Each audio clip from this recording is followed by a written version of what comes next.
Richard, it's really good to see you again. We had a good conversation last week, and our earlier meetings were always fleeting as you went through my rather odd study in St Martin within Ludgate. Yes, overlooking the church. It's a lovely spot. Yes, it is indeed. But it was a bit like a corridor, and I liked it for that reason because you kept meeting lots of people. Yes, you were coming and going, and it sort of felt like a lovely place to be. And then I was always on my way to a meeting with the Shine Committee, and then we also had our judging sessions more often than not for the preliminary judging sessions for the awards there. And so it was sort of a lovely place to be, and you sort of halfway through the meeting overlook and realize, gosh, there's the church, and there's all things are happening there. People are coming and going as well. So yes, it's good. Anyway, would you say you were a London lad then originally? I see you Epsom, it says, but so you more of a Surrey person? Or? I think so. You know, I was born in Epsom in Surrey, but when I left school, I went straight from school in Dorset to the London College of Printing, and so I went from like these sort of like fields of cows to Elephant and Castle. And so it was, but actually what was quite nice, I think, particularly in the context of the Stationers' Company, is that I went to the London College of Printing when it really was printing. It's now you know, related to more kind of wider arts, but you know, when I was there were gigantic trucks of type were still there, and that feels like something from another era at this point. And the whole area of graphics and so on that I know you discovered at school a bit, that's not something that's an inherited thing from your mother or father? I don't think so. My great uncle Alan was a graphic designer and worked at Shell, so there is a connection there that my father often makes. So we wonder about that, but I was just fascinated, and at a young age, my grandmother was the secretary of the local amateur dramatic society in Epsom, and so she would she had a typewriter, and I used to use the typewriter to make little notices, and that's sort of where it all began. Oh. And then and you were at Bryanston School, and only about I suppose 4 weeks ago we were on holiday down in Dorset and came past the school. It's quite hard to see the actual building even from across the river, but I imagine it's quite a grand building, is it? It's an incredibly grand building. The entrance, the kind of the entrance way as you drive past is incredibly imposing, and then there's a 2-mile drive after that point to actually get to the school, which was the stately home of the Portman family, you know, who owned the massive amount of London around Selfridges. That's the Portman estate, and so I realised. And I just don't take it for granted, or at the time it just seemed extraordinary at age 13 to move into a stately home. But it was sort of like stripped of much of the grandeur of that. It was sort of a bit like army barracks within that, you know, within this extraordinary building. And it taught me a very great deal, and it was an incredibly creative and artistic place. And so the fact that you got into graphics at Bryanston, is that because the school had a particular, not specialism, but were there lots of people who caught up into the creative arts there? I would say that they were, and I suppose, but just not really necessarily in terms of graphic design. That was something that I just naturally gravitated towards. It was sort of at the advent of computers sort of having desktop publishing capability, and they had bought a series of these little Mac Pluses, which I don't know if you remember, they were the little sort of box computers, and they were, and they sort of, and you had this little screen and a little disk drive in the front, and yeah, it was this fascinating situation where you could sit down, write something, and it would come out of the printer exactly as you typed it in, which was sort of novel to me at that point. And extraordinary. So yeah, that was the genesis of taking my previous interest from typewriters and a printing club when I was younger to this sort of like, oh, actually I can design things. And this sort of evolved when I was at school from that to an interest in designing posters and theatre programs, and all kinds of other things like that. So, and that sort of became my my sort of the thing that I was going to do. And then, as you said, you went on to the London College of Printing. I suppose you didn't encounter Sue Pandit when you were there, or had she left? I didn't encounter that. I met Sue some years later, actually. That was in a different world. But no, we were sort of deep in the basement of that building. Extraordinary building. This really kind of brutalist bit of Elephant and Castle, and it was right at the basement, and we had this massive space, and I just sort of learned the ropes of graphic design and typography, drawing letter forms by hand, which no one does anymore, I don't believe, but I'm glad I did. and then you I think I'm right in saying after that you got into magazine design. Was that by accident? That's what I was obsessed with magazines when I was a teenager, and I loved them, and I just all different kinds of magazines from all over the place, and I was just absolutely certain that was what I was going to do. I was going to be a magazine designer, and that became my obsession. And so I went to do summer internships in magazines. I worked at national magazines. I worked at Condé Nast. And learning the ropes from the inside, being an intern, being a sort of someone, being a sort of a junior, and I sat there for hours scanning in transparencies and doing layouts of promotions and things like that. And then you went to the US, to New York, is that right? Yeah, so that was all part of my degree, which by this point I'd left London College of Printing and I'd gone to Goldsmiths, and we had this sort of summer off.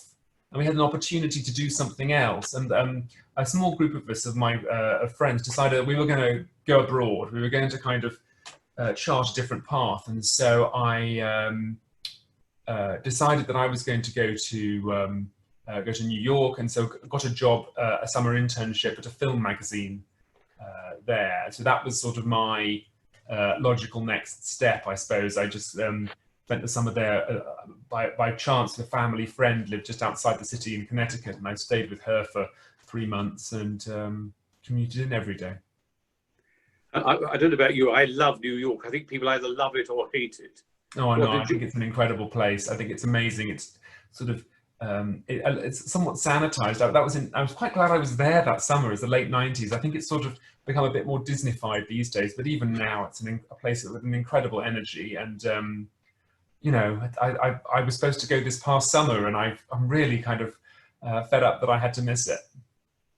Yeah, I agree. There's an extraordinary energy to it. But I always remember the very first time I went to the States, I was sat next to a very nice American, and he was the ultimate quiet American. And he said to me, where are you going? So I said, we're going to New York. Well, I know that. That's where the plane goes, he said. Where else are you going in the States? So I said, well, we might go up to Connecticut. So, well, at least it's me on my own. He said, I'll say, I hope you do. I mean, you know, the United States is the most lovely country. Don't judge it on New York. I think there's sort of, a friend of mine refers to it as a sort of a sandwich of a country. You know, there's sort of the bread on either side and the meat in the middle, and it's sort of almost ne'er the twain shall meet. But I've had many happy times on either side. And some bits, and sometimes in the middle too, but generally speaking on the coasts, which are, and anyway, I was supposed to go and sort of catch up with friends, and I realized it'll be 4 years that I've been, maybe 5 years by the time I get to go next. Anyway, that summer was amazing, and it was an extraordinary moment and an amazing learning experience. Then I had to sort of come back and be a student all over again. But I think with a sort of the wind at my back, if you know what I mean. I sort of knew what I wanted to do and how I wanted to do it. And I think that experience really kind of gave me that gumption in terms of how I wanted to design things and seeing amazing people do things and how they did it. And I thought that I had a chance of being one of those people. I think that's what New York gives you, is sort of an extraordinary self-belief that you can be that person. And then when you came back, you got into Conrad Design just after Sir Terence had moved on. Is that right? That's right. So it was part of Storehouse, and thus was a retail design entity feeding into Mothercare, the Conrad shop, and habitat, and the restaurants too, and designing everything for them. And then he then sold that arm of the business, and that included the design group, which was then bought out by a French advertising agency, and that's the company that I joined at the end of '99, beginning of 2000. So that's 20 years ago. Hard to believe. Where were they based? They were based on Goswell Road in Clerkenwell, which down the road from Stationers Hall, and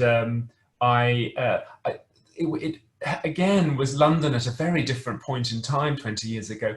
There was nowhere to buy a sandwich in Clerkenwell, which seems unimaginable now, but it was desolate, let alone a cup of coffee. There was nothing. And then it was before the era of pret-a-manger, and you just sort of think, and London just felt like a city kind of like that was just beginning to find its way, particularly East London. But then around that time, was it around that time you bought a flat in Fulham?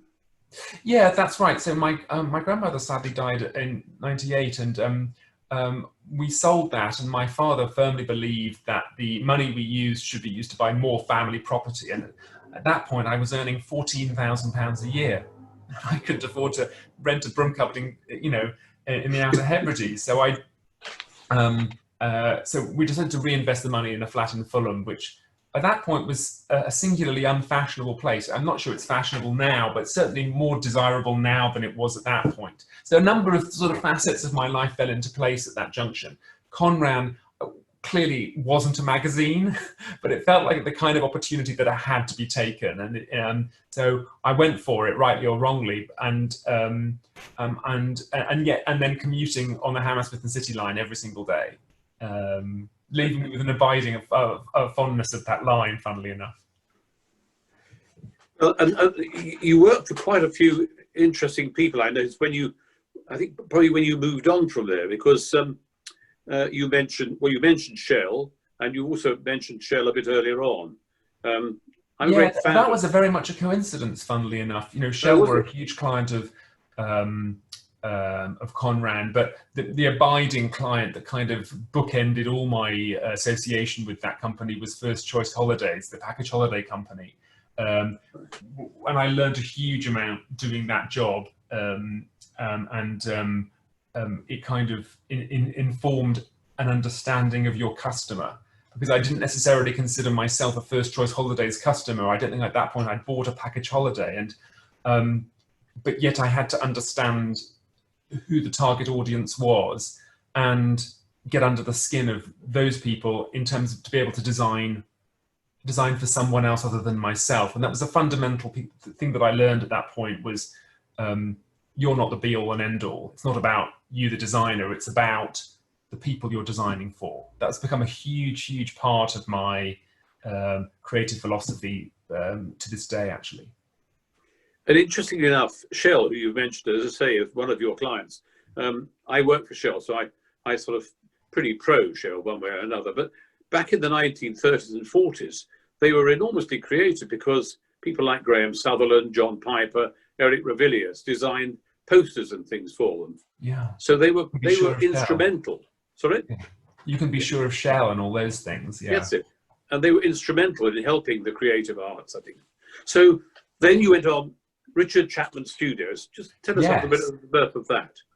Well, I had sort of reached a natural end of my time at Conrad, and I'd been sort of in the weekends and evenings. I'd been offered sort of this work on the side, which was much more interesting than the work I was doing there, which had become very much quite intense, first of all, daunting at times, and extremely high pressure.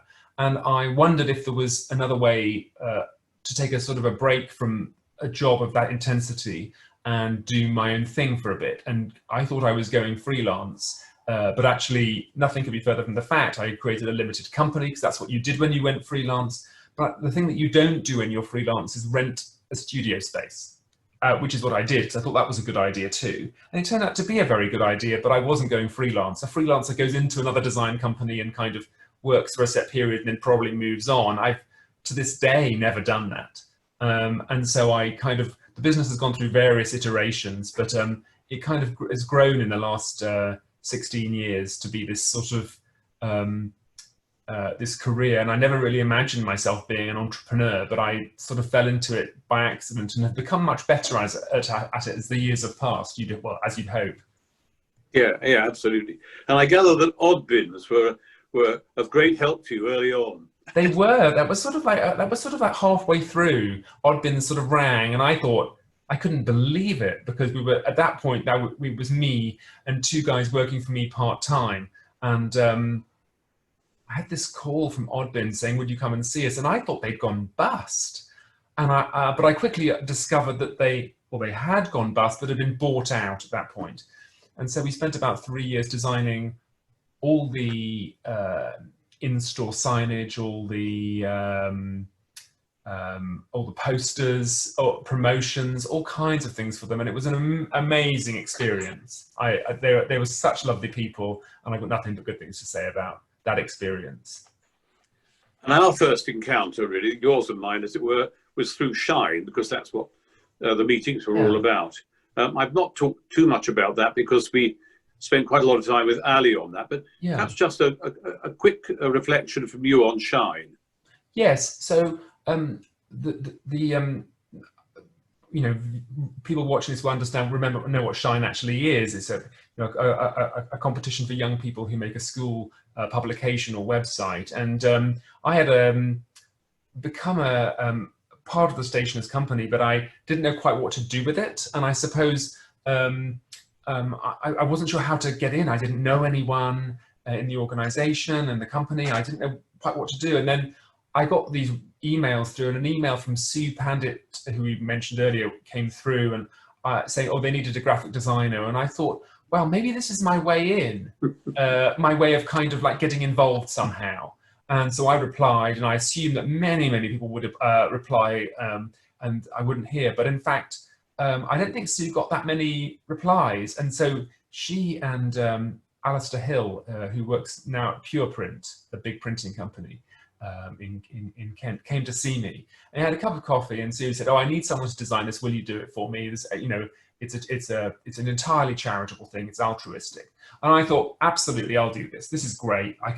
This is a dream. This is my way in. I know exactly what to do with this. I completely understand it. And also I thought that I could improve on what had been done before. So that was sort of like my way in, and my way. It's nice to talk about it, because I loved, you know, we could talk about Shine and the good things it does, but I think, as you've already covered it, it's quite interesting to talk about how I came to do it. But also, you know, I think it's interesting that for, I guess, someone in their 30s at that point, coming in to sort of try to figure out what on earth to do with the Stationers Company as a Freeman, and then that was it. That was my way in. And I think, you know, now there's the Young Stationers, which is much more active, but that was my kind of access to the Stationers in the first place.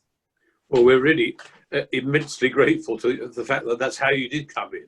And the Shine, as I said in a little piece I was just writing for the booklet, in a way it's one of the jewels in the Stationers' crown. So I hope this will, as you know, I hope you might now come on to be a liveryman, and we might use you in yet more ways then. Why not? Thank you so much. That sounds like a terrific idea. Yeah. It'd be great fun. Thank you. Yeah, and absolutely, and it's lovely to be a part of. And I've met so many lovely people, and I feel like I've got my knees under the desk of the company, if you know what I mean. Thanks so much. Thank you.